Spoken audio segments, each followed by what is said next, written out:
ನೀಲಗಿರಿ ಎಂಬ ದಟ್ಟವಾದ ಹಸಿರು ಕಾಡಿನಲ್ಲಿ ನೂರಾರು ಪ್ರಾಣಿಗಳು ಸಂತೋಷದಿಂದ ಬಾಳುತ್ತಿದ್ದವು. ಆ ಕಾಡಿನ ಒಂದು ತುದಿಯಲ್ಲಿ ಯಾರೂ ಹೋಗದ ಒಂದು ಕತ್ತಲೆ ಪ್ರದೇಶವಿತ್ತು.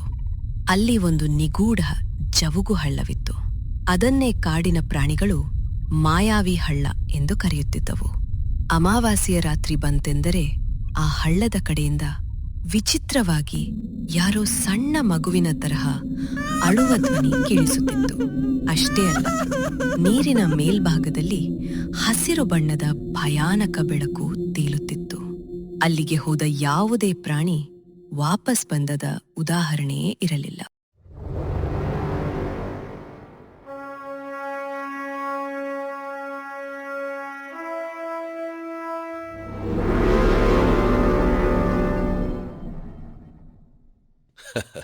ಈ ಕಾಡಿನಲ್ಲಿ ನನಗೆ ಹೆದರಿಸುವ ಪ್ರಾಣಿ ಯಾವುದೂ ಇಲ್ಲ.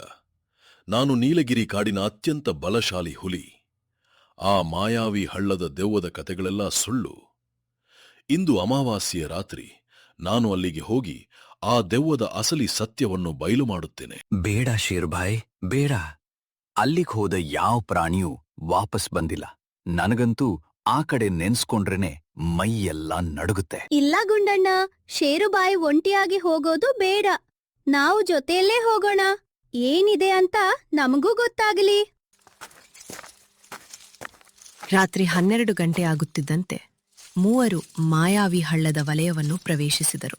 ಅಲ್ಲಿನ ವಾತಾವರಣ ಎಷ್ಟು ಭೀಕರವಾಗಿತ್ತೆಂದರೆ ಹಗಲಿನಲ್ಲೂ ಸೂರ್ಯನ ಬೆಳಕು ಬೀಳದಷ್ಟು ದಟ್ಟವಾದ ಮರಗಳು ಆವರಿಸಿದ್ದವು.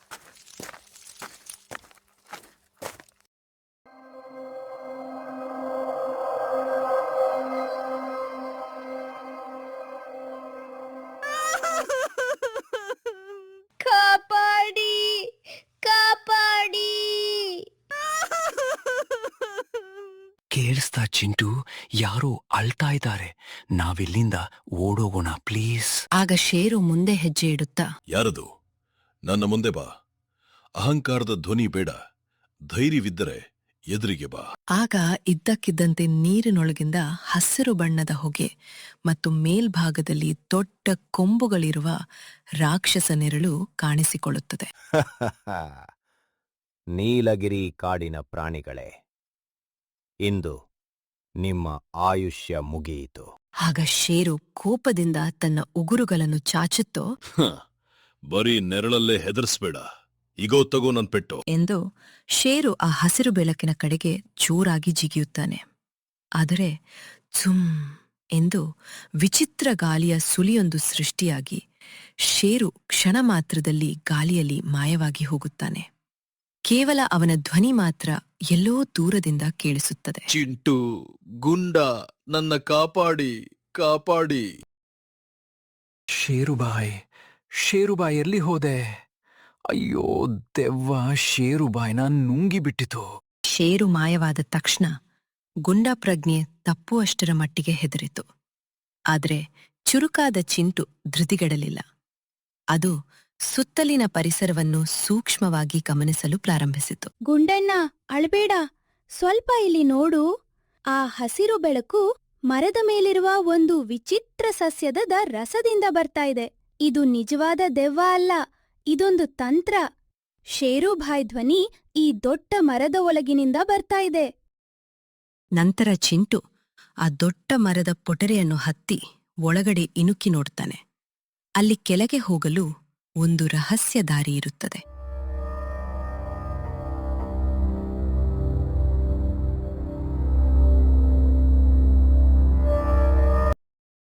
ಆ ರಹಸ್ಯ ದಾರಿಯ ಮೂಲಕ ಗುಂಡನನ್ನು ಕರೆದುಕೊಂಡು ಭೂಮಿಯ ಆಳದಲ್ಲಿದ್ದ ಒಂದು ದೊಡ್ಡ ಗುಹೆಯೊಳಗೆ ಇಳಿದನು.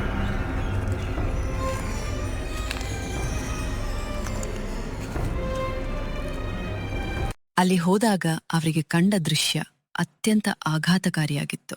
ಗುಹೆಯೊಳಗೆ ಕಡು ವೈರಿ ಕಾಡಿನ ಕ್ರೂರ ತೋಳಗಳು ಕುಳಿತುಕೊಂಡು ಒಂದು ತೋಳ ಒಣಗಿದ ಬಿದಿರಿನ ಕೊಳವೆಗಳ ಮೂಲಕ ಊದುತ್ತಾ ವಿಚಿತ್ರ ಅಳುವ ಧ್ವನಿ ತೆಗೆಯುತ್ತಿದೆ. ಮತ್ತೊಂದು ತೋಳ ಹಸಿರು ರಸವನ್ನು ಬೆಂಕಿ ಕೆಂಡದ ಮೇಲೆ ಹಾಕಿ ಹೊಗೆ ಸೃಷ್ಟಿಸುತ್ತಿದೆ. ಗುಹೆಯ ಮೇಲ್ಭಾಗದ ಬಲೆಯಲ್ಲಿ ಹುಲಿ ಶೇರು ಸಿಕ್ಕಿಬಿದ್ದು ಒದ್ದಾಡುತ್ತಿದ್ದಾನೆ. ಈ ಮೂರ್ಖ ಹುಲಿ ಶೇರು ತಾನೇ ಬಲಿಷ್ಠ ಎಂದು ಅಹಂಕಾರದಿಂದ ಜಿಗಿದು ನೇರವಾಗಿ ನಮ್ಮ ಬಲೆಯೊಳಗೆ ಬಿದ್ದ.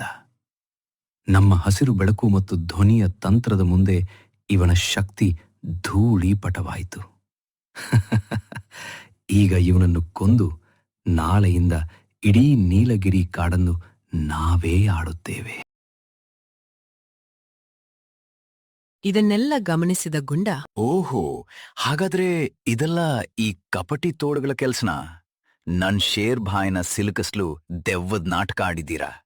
ಇರಿ, ನಿಮ್ಮನ್ನು ಜೀವಂತವಾಗಿ ಬಿಡುವುದಿಲ್ಲ. ಆಗ ಚಿಂಟು ಗುಂಡನನ್ನು ತಡೆದು ಮೆಲ್ಲನೆ ಕಿವಿಯಲ್ಲಿ, ಗುಂಡಣ್ಣ, ಗಡಿಬಿಡಿ ಬೇಡ. ಅವರು ಮೂವರಿದ್ದಾರೆ. ಅವರ ಬಳಿ ತೀಕ್ಷ್ಣವಾದ ಆಯುಧಗಳಿವೆ. ಸ್ವಲ್ಪ ಮೇಲ್ಭಾಗವನ್ನು ನೋಡು. ಆ ತೋಳಗಳ ತಲೆಯ ಮೇಲಿರುವ ದೊಡ್ಡ ಬಂಡೆಯ ಹಿಂದೆ ನೀರಿನ ಒಂದು ದೊಡ್ಡ ನೈಸರ್ಗಿಕ ಜಲಪಾತ ನಿಂತಿದೆ. ನೀನು ಆ ಬದಿಯಿಂದ ಹೋಗಿ ಆ ದೊಡ್ಡ ಬಂಡೆಯನ್ನು ಜೋರಾಗಿ ತಳ್ಳು. ಉಳಿದಿದ್ದನ್ನು ನಾನು ನೋಡಿಕೊಳ್ಳುತ್ತೇನೆ. ಗುಂಡ ಜೋರಾಗಿ ಗರ್ಜಿಸುತ್ತಾ ಗುಹೆಯ ಹಿಂಭಾಗದಿಂದ ಓಡಿ ಹೋಗಿ ತನ್ನ ಇಡೀ ದೇಹದ ಬಲವನ್ನು ಬಳಸಿ ಆ ಬೃಹತ್ ಬಂಡೆಯನ್ನು ತಳ್ಳುತ್ತಾನೆ.